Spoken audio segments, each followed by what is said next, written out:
அடிபட்டு இருந்தேங்க மனிதர்கள் நடுவுல மிருகமா வாழ்ந்தேங்க இயேசு என்ன தேடி வந்தாரே ஒரு மனுஷனாக மாத்தி விட்டாரே இயேசு என்ன தேடி வந்தாரே ஒரு மனுஷனாக மாத்தி விட்டாரே ஜிங்குனு சிக்கா ஜிங்குனு சிக்கா ஜிங்குனு சிக்காலே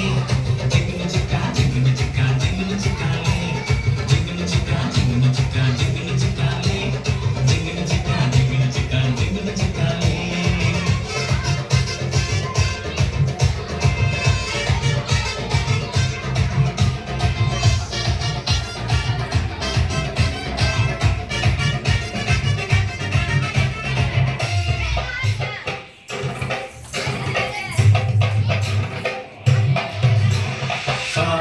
சாபத்துல அமுங்கி போய் கிடந்தாலும் கஷ்டத்துல நஷ்டத்துல கலங்கி போய் கிடந்தாலும்